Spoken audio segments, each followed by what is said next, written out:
now introduce my colleague Rajat Datta, founder and initiator of Inheritance Needs Services Private Limited. It is India's pioneer enabler to inheritance. Rajat is a qualified chartered accountant, company secretary, and a law graduate with enormous learnings and experience from the BFSI stable. Today, Rajat is going to touch upon a very sensitive topic of inheritance. I request Rajat, can you please take over? Yeah, thank you, Vijay. Good morning, each one of you, and thank you for spending time on a weekend morning. Let me share the presentation, please. Yes. Yes. Is it visible now? Yes, sir. Yes, yes. Go ahead. Thank you. Thank you. Sorry for the glitch. We have been India's first pioneer. What we do is essentially, we are not the advisors, so we are not an advisory company. So I would like to take you through our declaration disclosure. This is basically an awareness session, and the presentation incorporates situations to enable understand inheritance a little more clearly and appreciate the statutes around it. And the idea is to make you aware, and it does not relate to any of our clients currently or prospective, neither their situations, and does not breach any of the confidential agreements. We have used a few photographs which are only representative in nature. So, what is the genesis of inheritance? Well, birth is the inheritance where it starts from. When I say I'm born in a particular family, I'm born to Mr. and Mrs. So and so. So I have a family name or a surname, and then I have a brother or a sister of somebody. So in short, birth brings inheritance. So while birth creates an eligibility for inheritance, death triggers the process of inheritance. This I want you to very clearly understand, that birth creates eligibility for inheritance and death triggers inheritance. However, there are two exceptions to this. One is adoption. In adoption, the legal structure paves the way for inheritance. So a very small understanding, if a child was born to a biological parent and had inherited the wealth because of the demise of the biological parent, and now has been adopted by another parent, the child carries with him the inherited wealth of his biological parents into the new fold.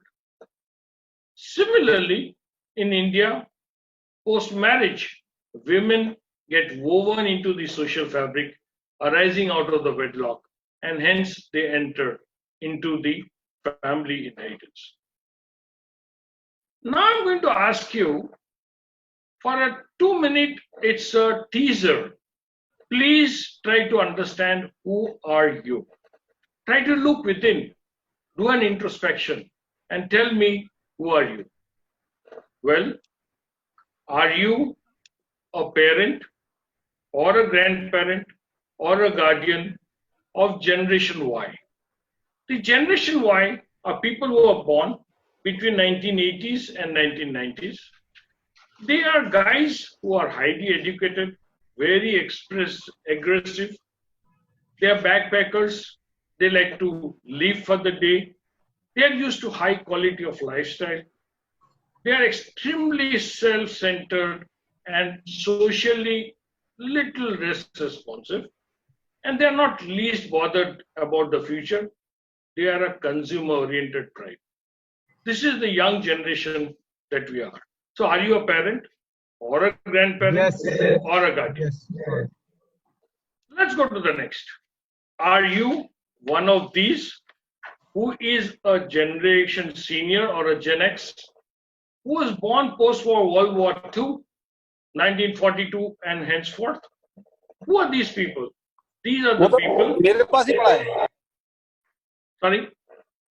These are the people who are reasonably qualified, who saved every dollar of their earnings to educate their children, maybe built a house just as a home or a shelter for retirement, and had small savings.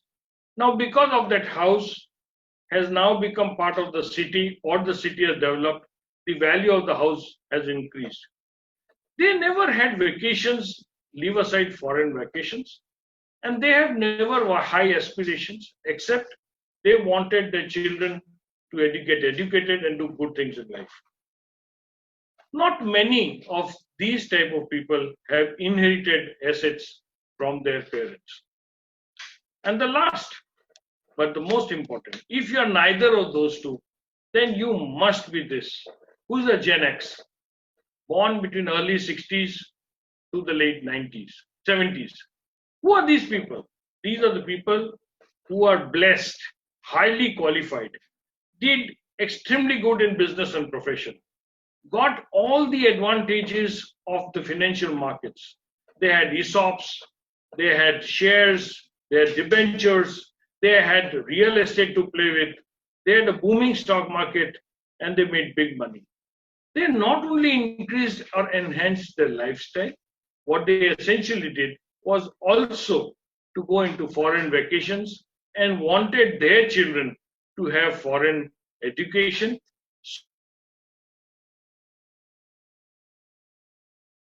So while both little more consumption, however, also saved, and they were facing high certainty. Because today, if they have parents who are part of senior citizens, if they don't take care of them for their wealth, they are into trouble, because they will have to do running about. So they have to care for their inheritance, leave aside their parents who don't want to hear about inheritance. If they don't take, if the Gen X doesn't take care of itself, then the next children, they are not going to take care, and they don't care. So they also need to take care. So now you have gone through all these three tests and this slide. I'm sure you would have positioned yourself or postured yourself, and you would have slotted yourself.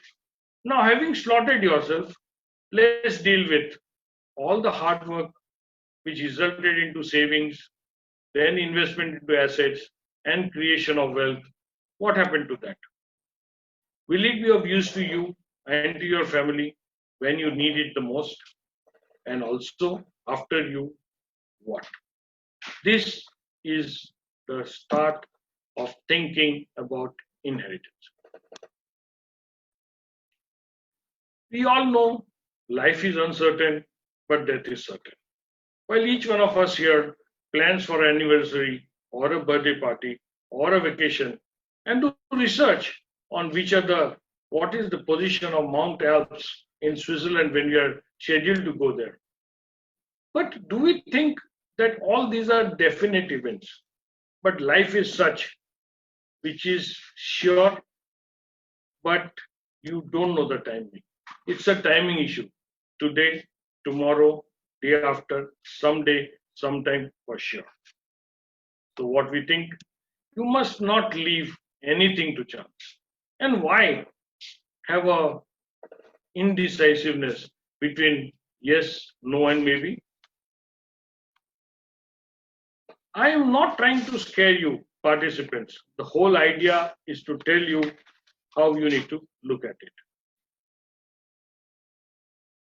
We often come across people to say, why do we have to worry about inheritance? They say, I'm unmarried or a spinster, so why bother? They have a perspective of their own. Some say, I'm happily married couple with either no children or only single child, or having two educated children who are well settled and maybe both abroad. Or I and my wife are well and happy, and we have only small house and a total aggregate wealth of only around 50 lakhs. Why do we have to bother for inheritance? And we also come across people who are saying, I have a widow now or a widower. I have no children, or I have single child. I have two educated children, both are now happily married. So why do I have to worry on inheritance? I am divorced And who cares for that? Now think within yourself whether in each of these situations, touch your heart and tell me that you are not worried about inheritance. You may want to say that you are not worried, but surely you want a situation wherein at least with the wealth or money or savings that you have, you can be taken care of when you are in a medication state and you don't know who is going to pay your bill. And that's also part of inheritance. This picture tells you of how a normal family is and how the transition will happen over the years. But it also tells you some bad news and some good news. And what is the bad news? The bad news is that time just flies. And the good news is that you're the pilot. You need to navigate, you need to steer. So what we are essentially saying is live life prepared. That's about it. It may not happen that you have to say this word. It happens so fast, in a split of a second. And we just couldn't do anything. Don't be led to such a situation that you are not able to do anything. I'm now going to take you to a Ghar Ghar Ki Kahani. What happens in a Ghar Ghar Ki Kahani? A small nuclear family of 4 people, the parents, a son and a daughter. Father, a working executive or a businessman, mother, a homemaker. Post-retirement, the son and his family, that is post-marriage of the son, stays with the parents in the house owned by the parents. Daughter is happily married and in her in-laws' house. The stage is set, years roll by. Parents somehow want to part some share of their wealth to their daughter for her financial independence. Not that she is not well taken care of, but by her husband or by her in-laws, but it's only an anxiousness or a wish. But parents are unsure that any action they take on that regard may be counterproductive, especially the relations amid the son and the daughter-in-law may get strained. In the process, indecisiveness goes on, and with no testimony document in place, one of the parents dies. The surviving spouse refrains from taking any decision because he or she is the last in the row and also dies in peace. What happens? Post-demise, both the siblings are daggers drawn and get into litigative mode. And why does this happen? It's purely because of indecisiveness. And that's created a mess in the family relations, which a family happy of 4 did not want to take it further. So, friends, the greatest legacy that one can pass on to the children are not only material things in life, they are also to do with the character and the faith. And after you, what is most important is this: the family legacy is not what you leave to your children. Mark the words, to your children. It's what you leave in your children. So this is the spiritual part. Your value system is what takes you further. So normally people say, is succession not natural? At least from parent to child and among spouse? Well, nothing is natural.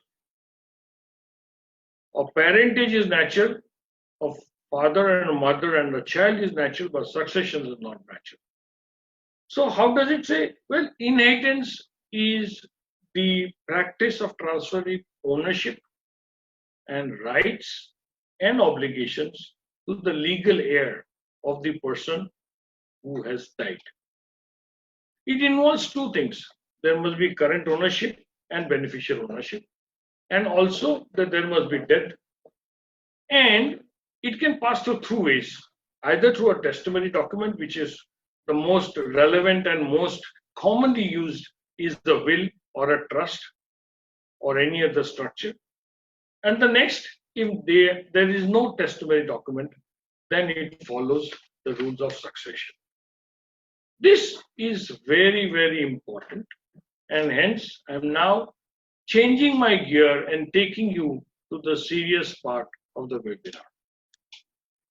Testator is the person who dies or who makes a will or a testament document. So he must be aware that only the following assets can go into inheritance. That is the self-acquired or self-owned assets. A property which probably he acquired through a will from his father or through a succession from his parents or somebody, and a gift which would have come from any one of his friends or his family or father. And also a share in the portion of the deceased after division of the HUF. But he must be well aware that if he is making a will, then there are certain assets which are not eligible to be included in the will. The HUF property or assets held in a trust, these both are undivided share. With every birth in the family, the share of that particular person goes down, and where every death in the family, the share of that particular person goes up. Hence, it's a very dynamic share, and hence that is not part of the will. Also, one must understand the ancestral property. I would like to give a small example to make you aware of what is ancestral property. We just heard of RK Studios being sold. Now we know the whole lineage of the first family of the Kapoors. So if Ranbir Kapoor has to say that his share was part of the ancestral property, then he has to prove that that property was owned by the father of his grandfather, which is Prithviraj Kapoor's father, which is the late Vishwanath Kapoor. Only if it was owned by Mr. late Vishwanath Kapoor right up to Ranbir Kapoor, then it qualifies to be an ancestral property.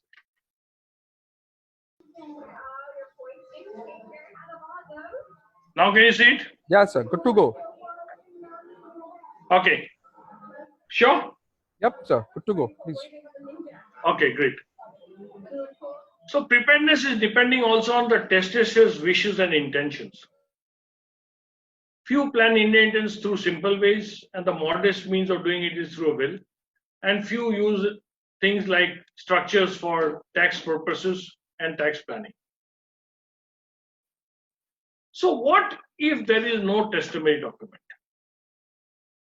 Assets or property which is owned by the testator will then follow these succession acts. For Hindus, Jains, Buddhists, and Sikhs, it is the Hindu Succession Act 1956. For Parsis, Christians, Jews, and others married under Special Marriages Act, it is the Indian Succession Act 1925, and Muslims are also governed by Muslim personal laws. Let me take you through a scenario which will enable you to understand how it works. So we have a Hindu Succession Act. Here is a male Hindu who has just died, and his property is not under a will or any testament document. So it will get divided equally in this widow, daughters, sons, then widow of predeceased son, and so on and so forth. What I want to make you understand, the father does not have a share because he is not a class 1 heir. Now, if a person has died with his family in a car crash, which is husband, wife, son, and daughter, then the class 2 heirs will come in. In the example of class 1 heir is scenario, he has a wife, mother, 2 sons and 2 daughters, then each will take 1/6 share. So because there are total 6 persons, they will take 1/6 share. In a scenario 2, when he has wife, 2 sons and 1 daughter, does not have a mother, then each of them will take 1/5 share. Let's take a scenario when they all died in a car crash and you have class 2 heirs because there are no class 1 heirs. In that case, the property of a Hindu male goes to his father, son's daughter, grandson, and so on and so forth, daughter's daughter. You see now the second generation being involved in the inheritance. And most importantly, if he's a Hindu male and has died, who does not have class 1 or class 2, then upon his demise, the assets will be taken by government as a legitimate heir to the estate. Let's take case of a Hindu female. In case of a Hindu female, if she dies, it goes to the sons and daughters, husband's heirs. Remember, husband's heirs, sons, daughter, and husband are the same category. Husband's heirs. If children has no heirs, then upon parents, and then heirs of father and mother. So here the combination changes little differently. Let us take the case of Muslims. A Muslim can by will only dispose 1/3 of the surplus assets after funeral expenses and debts to by will. So the balance 2/3 need to be distributed to the specified members as per the Muslim law. Under Shia laws, the bequest of 1/3 requires consent of the other heirs, while under Sunni laws, consent is to be given on demise of the testator. But these rules do not apply to Aga Khani Khoja community, which is just for a reference. In case of mixed marriages, where the father is a Muslim, but mother is a Hindu, and the marriage is not under Special Marriages Act, then the marriage of a Muslim male to a female Hindu is not valid, nor is it void. So it is an irregular marriage, and hence what happens? Any children born out of the wedlock are entitled to claim the respective shares from the property of their parents, crystallizing their parents' lifetime. So, father's side Muslim personal law and from mother's side Hindu Succession Act would apply. As Muslims married under Special Marriage Act may, by his will, dispose of his entire property at his will or her free will, if he is married under Special Marriage Act. Let me tell you about the Christians. Very interesting, they are covered by Indian Succession Act. 1/3 of the property shall go to the wife, and the rest is divided equally among children. If there is no wife, the property will be divided only among the children equally. And if there are no children, then the property is shared by the wife and the husband's relatives. Lastly, if none of them are there, it will devolve upon the parents of the deceased. Let's talk of Parsis. In case of the Parsi community, half goes to the wife and balance to the children. If there is no wife, property is distributed equally among children. And if neither the wife nor the child survives, then the assets go to the parents of the deceased. What we want to bring to your notice is how important it is to evaluate inheritance in its perspective.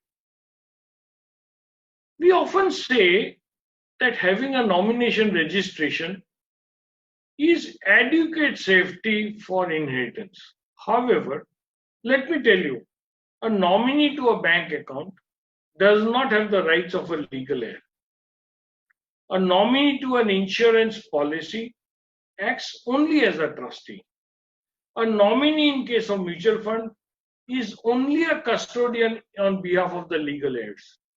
And a nominee to a demat account, I repeat, a nominee in a demat account becomes the owner of the demat account. This is the only financial asset in which the nominee becomes the owner. Most of us have come across problems with their houses, which are on the cooperative society, housing cooperative societies, or in the condominium, or under private properties and bungalows. So we thought it right to deal with this. In case of a cooperating housing society, a nominee is only a custodian of the legal heirs. I repeat, there has been WhatsApp moving all over the country on some fake messages being planted by vested interest people. God knows why. Because, I repeat, a nominee who is registered in a cooperative housing society, irrespective of which state the cooperative housing society is only a custodian of the heirs or the successors. I want to deal this in more detail in this slide because what typically happens is the base comes from here. Are you aware that when you buy a residential property or build one residential property or land, there are some documents which you register at the sub-registrar's office? Either it could be a cooperative society or a bungalow or a private land or otherwise. Now, in that property document, if there are two people who have signed the registered document, then both are co-owners and both are 50% shareholders. If there are three, then they will be 1/3 each because Transfer of Property Act deals with co-owners as registered in those documents. This, however, does not factor whether only one of the co-owner has paid 90% of the property's value, or in income tax, it factors which owner has paid what and who's bearing the interest. But for inheritance purpose or ownership purposes, it is only Transfer of Property Act 1932. This sets the stage for us to decide upon nominee of a property.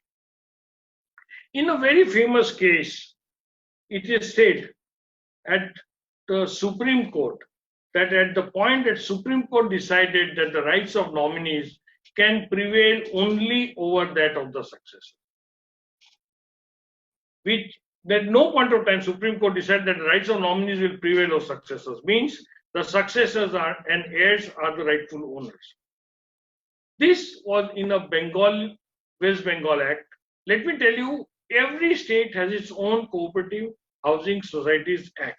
However, Section 30 of Maharashtra Cooperative Society says that you can transfer the property, the shares, not the property, the shares of the cooperative society in the name of the nominee, and it will be mentioned as transferred to the nominee because the share certificate can give only possession and not the ownership. And there also, as I explained earlier, the nominee is only there to become on behalf of the custodian. Such nominee is the registered property and records housing society representing the legal rights. Inheritance in movable assets, especially housing society, because from the investment of the wealth pie, about 40% plus is the value of the house or the real estate. So every state has its own Cooperative Housing Societies Act, and the managing committee, which is appointed by the other members, are only as administrators. I repeat, their job as per the bylaws or the act is only to administer, that is, raise maintenance bills, collect it, distribute it, and meet the expenses of running the society. They do not hold any quasi-judicial or judicial position to decide who is the owner or who is the rightful heir. They have no authority to decide because they are governed only by the share certificate which they issue, which is covered under Securities Contract Regulation Act. Hence, in most of the societies, due to ignorance of law or for whatever reason, they take either an affidavit or an indemnity bond and go on transferring the ownership as per the share certificate. Let me assure you, and reiterate that whenever a buyer comes and he does due diligence of the asset, he requires the name of the owners on the property document, which is at the sub-registrar's office. And as I told you in my previous slide, that you require that registration and to be changed by the sub-registrar either through a will or through a succession certificate if there is no testimony document.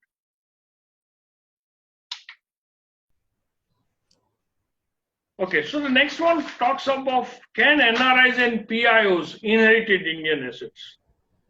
There are a lot of people who have children abroad And there are a lot of people who want to give something to their children because one of the children is abroad, or there are a lot of parents who have children abroad and the children may not come back. So let me make it sure, yes, NRIs and PIOs can inherit Indian assets. However, they are not subject to inheritance tax because that is not currently applicable in India, though their current domicile country may have inheritance tax. So what typical happens is if the parents die and children acquire assets out of inheritance, they don't pay any tax, but there are a host of disclosures to be made. And after that, whatever they derive income from those assets is charged as an income. And if they sell those assets, then the money they get is eligible for capital gains. Post paying tax, they can take it back to their domicile country after following the process with Reserve Bank of India. I've tried to bring some case studies. So let me take you to the first of the 4 case studies. Father, through a will which was very sketchy and handwritten, had one witness signed and one only named, wanted to give the immovable property to his 2 sons equally, and all other assets to his 4 children equally, which is 2 daughters and 2 sons. Father died. The will got triggered, but could not be presented for probate because the asset was based out of Chennai, and the family continues to dwell in the same house, and they had to find a solution. They did not find a solution by the time they made a will for the mother, and in period she followed a perfect will. She had 2 witnesses, both the signatures, and she passed away. Again, she followed the same spirit. But before that, one of the sons died. His heirs, the wife and the children, sought their share in the assets. Now look at how the act moves. As father's will was defective, it could not be presented to the court and succession laws became applicable. So all movable properties at that time were divided amongst the wife, the 4 children equally.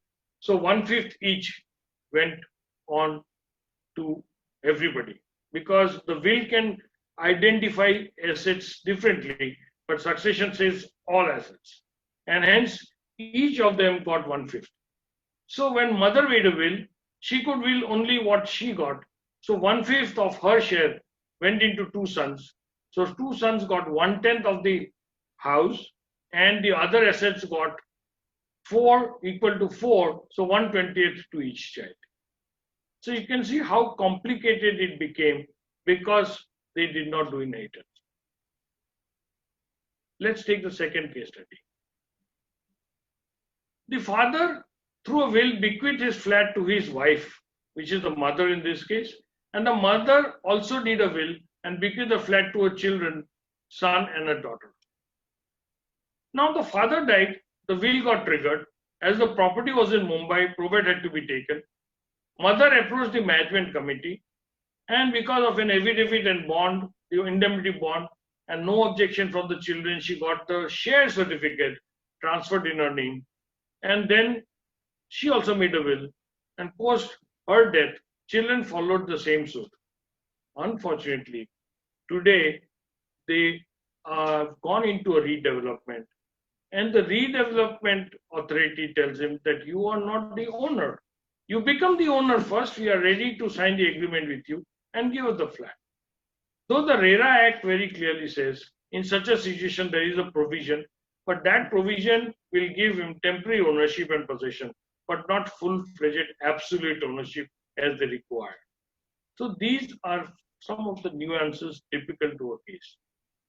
Let me take you to the third. In a will, the husband mentions that after my death, it should go to the wife, and also mentions that after wife, it should go to the son. In a way, he is trying to secure his wife. Now the son dies immediately after his death. And then what happens to the wife? So he has died, then the son has died. Now it becomes the property of the wife as per the will. It is her property. She has the right to do with whatever she wants as per her will, or if she does not make a will and she dies, then it will follow the Succession Act.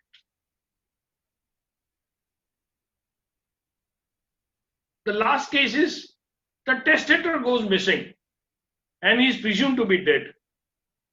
Can the will be carried out and people distribute all their wealth among them because they have the will but they don't know whether testator has died or not? So the law says that you need a 7 years seasoning, as they call it, except in case of the Uttarakhand floods in 2013, the High Uttarakhand court took a decision to allow people who were non-traceable to be declared dead. Otherwise, in normal cases, unless there is a natural calamity and there is a holistic case, everything has to wait for 7 years till the time. Now, presume the 7 years has happened, and in such a scenario, they have triggered the will, and the beneficiaries have taken advantage of it, and then the person emerges. Then it goes into a civil suit, and the heirs need to again transfer it back to the owner. Recently, you must have read in Times of India and many other newspapers, the internet, that the Patna man transferred property worth 5 crores to an elephant. What I want to tell you from this story is it looks extremely exciting from the story. But the idea to bring this presentation here is that you cannot transfer your assets through inheritance or through a testament document to anything which is not a person.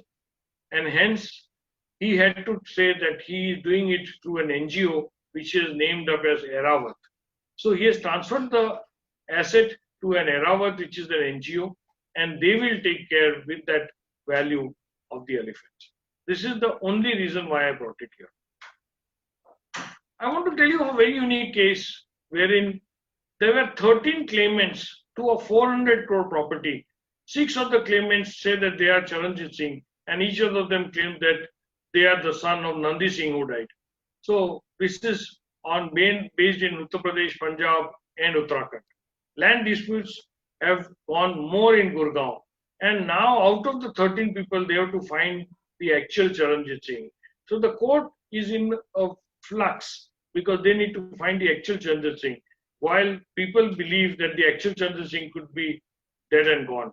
So then the last and the least, Government of India will take care of this 400 crores property.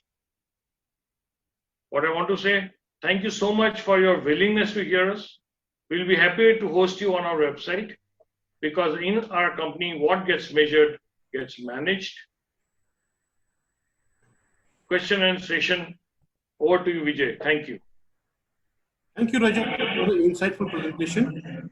I'll ask audience for any questions. One question we have received, Rajat, from Saurabh Sharma. What is the trust method to pool asset of a family? Yeah, Mr. Sharma, we at Inheritance Needs are not advisors. We are feet on the field. We would be unable to comment on this. I would suggest you speak to a lawyer or a chartered accountant who will be able to guide you on the same. Any other questions, please? Sorry? No, I'm asking audience. Any other questions? Yeah, there is a question. Does will needs to be registered, Rajatji? By Vipul Seth. Okay, by law, will does not need to be registered. But why do people register a will? People register a will for two basic reasons. One is that it curbs the future risk of, or it mitigates the future risk of it being misused, one, or prove that it is a false will, or to identify the rightful claimants. Because when you register a will, you are making the sub-registrar a witness that you have signed the will in true faith, without coercion, in true stable mind. I would suggest the earnings of you who has been in maybe lakhs or crores, don't don't dilute for small registration fee. To secure the future of your next generations, you don't know when, whether they will be abroad or in India. It is better to secure them, and to secure them, if you have a registered will, it would only help. And it helps also in seeking a probate for the immovable assets that may you have in the country, in cities like Bombay, Kolkata, and Madras. So while it is not compulsory, it is advisable. Sir, Mr. Yabir has asked, is inheritance tax likely to be introduced in India?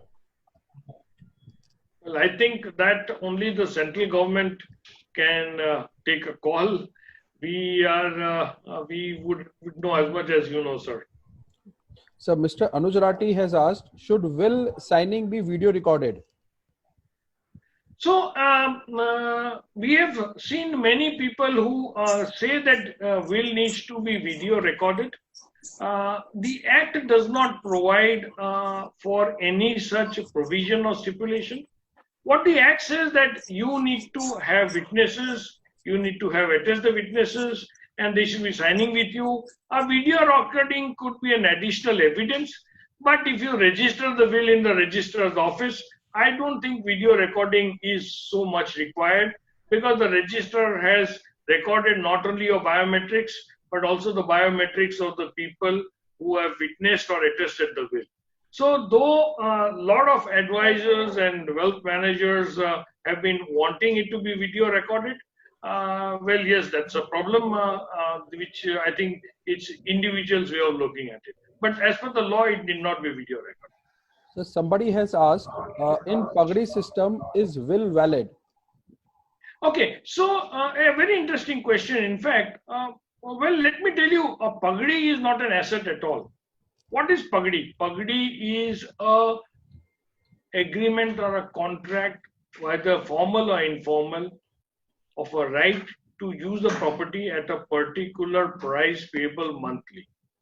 Hence, it is a right to use, which is like a rental or pre-rental. It is not your asset at all, sir. So Pagdi cannot go into inheritance, and hence it cannot form part of the will. Sumit sir, Ankur ji has asked, insurance is costly, health insurance highly costly, about 40k to 50k per year for people above 65 years of age. Suggest some ways to reduce this. Yeah, I do agree that as the age goes, in the higher bracket, the premium keeps on increasing. We have made representation to IRDA. Being on the board of the Brokers Association, we have made representation to IRDA that there should be a policy which can have a flat system of premium. So basically how the life behaves, when you buy a policy, your premium remains fixed, then it should, continue in that manner. Because as you grow old, obviously your resources get depleted and you don't have that kind of money. But unfortunately, right now, we don't have a solution on that. Yes, top up is one of the solution, but if you have not bought the top up before the age of 65, yes, it is difficult. Currently, there's nothing which can save you in this situation. So that's the reason I always say, you need to plan early. You need to buy your policy as early as possible, so that you are insulated. Okay, thank you, sir. Rajat sir, Mr. Doshi wants to get some more insight on inheritance issues under Bombay Rent Act. Sure. Why don't you write to us at our email, write2@inheritance.com. We would be able to explain to you. Okay, sir. Mr. Vibhuti is asking, what are the alternatives of probate? So let me tell you what is a probate. Whenever the property, immovable property, is in the three cities, which is Bombay, Kolkata, and Chennai, then to get the property inherited, if there is a will, you have to undergo the process of probate. What is the process of probate? Probate is a certified copy of the will given by the competent court of jurisdiction, which means if I have a will whether registered or unregistered. And if I have a property in any of these three treaties, and I give it an inheritance to somebody else, the executor has to seek a probate or a permission from the court, which grants this permission after following a process of due diligence, whether there were more claimants, whether the will is right and proper, whether anybody has objections to it. And after that, when it certifies the will, it is known as probate. With the copy of the probate, the concerned beneficiary can deposit the same and draw a document for changing in the sub-registrar's office from the asset into his or her name being now inherited by him or her. Okay, sir. Sir, a subsequent question has been asked by Ms. Preeti. For execution, do we always need to probate it, or it depends on state we decide? Sorry, come again? She's asking, for execution, do we always need to probate it, or it depends on state we decide? Yeah, so as per the law, you need to have a probate only if your assets are in these three cities. However, certain cities like Gurgaon, Pune, in some parts of Ahmedabad, some parts of interior Kerala and Bangalore, because the chances of claimants can come up subsequently and there can be a litigation with the cooperative society or otherwise, to be rest assured, they want a probated will so that they don't want any headache and they would be too happy to follow the rules of the directions of the court. It is more of a mechanism to save responsibility rather than face a court case from other heirs. That's why, but by law, it's only for three different cities. So Mr. Vipul Seth has asked, for how many years a nominee can hold a flat in society as nominee? Does he become rightful owner automatically after 7 years? A nominee, as I said, by definition is only a custodian. So there is no limitation to that.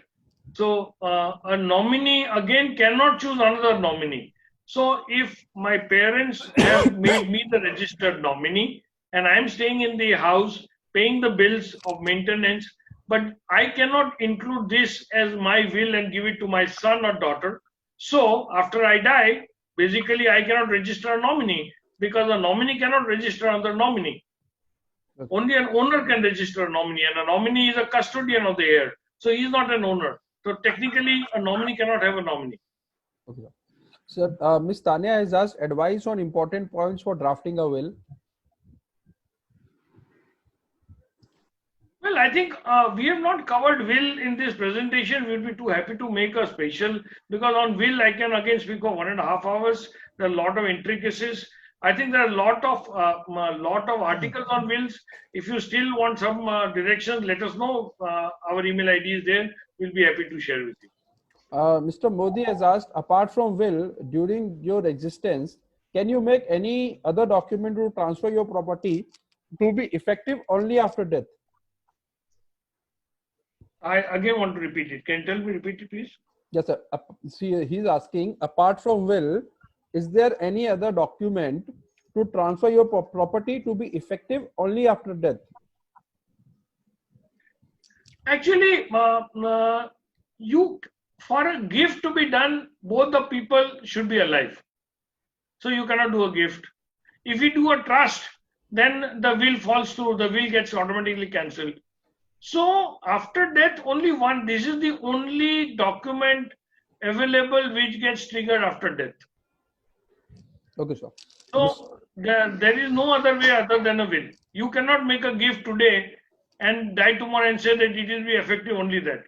What you can ultimately do is only in case of a financial asset, you can decide to make a nominee as a joint holder and say that he is a joint holder, but only after September 2024 will he be able to sign. When he becomes a major, and now I'm a guardian, then he becomes a major and I will lease my right. Otherwise, for property or immovable property, there is no such document, sir.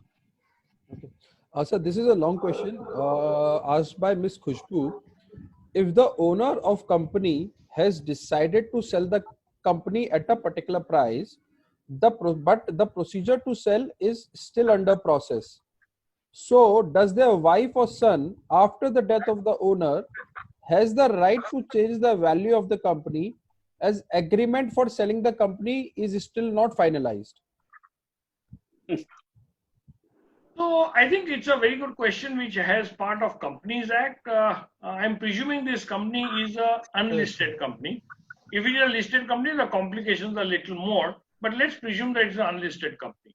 In case of an unlisted company, if the owner who holds single shares, it depends whether he holds shares in his sole name and in demat format and in physical format. If he is not registered his wife or son's name as nominee, then they would continue to be his name in his will or succession. If he has said that it goes to his wife, then the wife becomes the owner.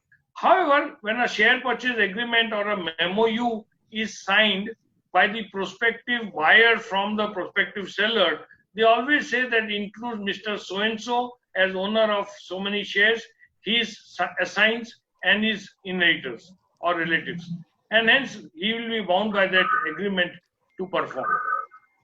So it's a question of performance of contract. Yes, sir. Mr. Desai, we will mail you the presentation on the said email ID along with the recording of the video if you want. Somebody has asked, what if will notarized instead of registered? As I said, sir, will having written a will itself is okay. Notarized is also okay. They stand at parlance. Registration also stands at parlance. It is only a safety. So I will not say that a simple will executed is of less in relevance legally as compared to a notarized will. According to law, all the three wills are the same. It has to be a will which is legal and binding and follow the requisites of a will. Only by registering a will, you are trying to eliminate or de-risk any future issues. Okay, sir. Thank you, sir. Somebody has asked, does apartment have any different acts as compared with cooperative societies? Yes, apartment and condominium do not follow the Cooperative Societies Act. That's why they are governed by their own laws of that particular apartment. You're right, sir. Mr. Desai has asked, what is the fees for registering a will? So that you will have to ask a lawyer because they will be able to tell you better. Okay. Ms. Sona has asked, a piece of land is acquired by 3 sons on death of their father. Can one of the sons sell his share of land without the consent of the brothers? So the principle of joint ownership or co-ownership is applicable. Whenever an asset is joint owner of all the three, then as I told you, Transfer of Property Act, the person who is buying the property, the registrars will ask a question whether he is interested in buying only 1/3 of the property because the other 2 people have not signed. So though the clause of buyer beware applies here, the lawyer concerned will guide his client. How can you buy a property if the other 2 have not signed? Okay, sir. Ms. Tanya has asked, Sumit sir, what is the ideal amount for health insurance for different age brackets? Yeah, so Ms. Tanya, actually, frankly speaking, the cost of medical is now not related to age. So, a 40-year-old can get an heart attack or a 30-year-old can get a cancer. So the treatment cost is almost more or less similar for every age bracket. In fact, when you grow old, probably you don't want to go to hospital or you don't want to get some surgeries done. So it's always better to have the maximum cover right from day one. As we explained generally in our office, we always tell people to buy a 10 lakh base and a 1 crore top up kind of a cover. So basically a 1 crore total cover, which, in different age brackets would definitely cost you differently. But that's the ideal way we suggest to everybody. Noted, Ms. Vibhuti, I stand corrected. Sir, we will mail it to you, Mr. Jagdishar, on what you have given your email ID. So, Rajat sir, there is a question. In case of a demat account, which is held in joint names and first holder dies, there is a nominee in place. Who owns the demat account? Second holder or nominee? Can second holder dispose of the share on his own? So whenever the demat account is owned by two people, Mr. A and Mr. Y, and as a nominee Mr. Z and Mr. P, if Mr. X dies, that demat account has to be closed and transferred into a new demat account in the name of Mr. Y as sole, and that time you can decide to keep the same nominees or different nominees. So whenever a demat account, there is a death, or the old demat account needs to be transferred into a new demat account, and that all the equity or holdings in that demat account automatically need to be transferred to this new demat account, because a co-owner has died, unless, I repeat, unless the depository participant has shown that he require or they require any document of inheritance or otherwise that the family transfers it. Nominee will come only when both are dead. Okay, sir. So there is a question from Mr. Rathi. If after registration, if I want to change the will, do I have to register again? There are interesting case laws, Mr. Rathi, to speak that registration of a will is done and you can change the will and make a new will, because at every will you write down, this is my last will and it supersedes my earlier will. So just because you have made a will in 2004, which was registered, and in 2020 you made a new will which superseded, that need not be registered. However, I repeat, however, if there is a sudden death and a demise, then the court, and if there is a litigation, the court would want to look into whether. Sorry? Yes, sir, please continue. You continue, sir. The court would like to look into where is the testator has died of conditions which were not right or under mysterious cases after making the new will. There have been cases in the Punjab and Haryana High Court, and which has been ratified by Supreme Court, in which the will was made 20 years back, registered, and suddenly the testator was brought in Delhi and there was a new will made and he died within 4 months of making that will. And hence the word is, I must respect the honorable courts of every city, that every state, that they have been able to respect the wishes of the dead. They're known as the death wish, and respect the spirit of the will in its true perspective. Okay, sir. So Mr. Melvin has asked, if the property is jointly held by husband and wife, should the nominee name be the name of the children? It is at the discretion of the property owner whom to name the children. But it is always seen that the future beneficiaries, if they are made nominees, it is little seamless and smooth as a process. Okay, sir. Mr. Modi has asked, since movable assets go on changing, can an individual make two wills, one for immovable and one for movable assets, and get the immovable registered? So, as I mentioned to you, what is the last will is important. If he has made a will for immovable assets and then he makes a new will for movable assets, only the movable assets, the latest one will be valid, the other one will supersede. Hence, the will has to be one. Whether it is all assets are to be covered. If it doesn't include all assets, then if he includes only one part of the asset, only that will go on by the will. The rest of the assets which is not written in the will be governed by the Succession Act, which is complicating the case. Okay, sir, I believe this is the last of the questions that has been asked. Over to you, Mr. Vijay.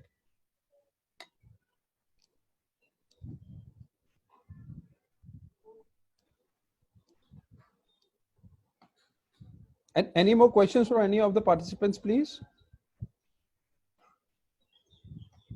Questions, please email to Sudha Rao at IndiaNivesh for insurance related, and for inheritance or inheritance related queries, please write to inheritance.com.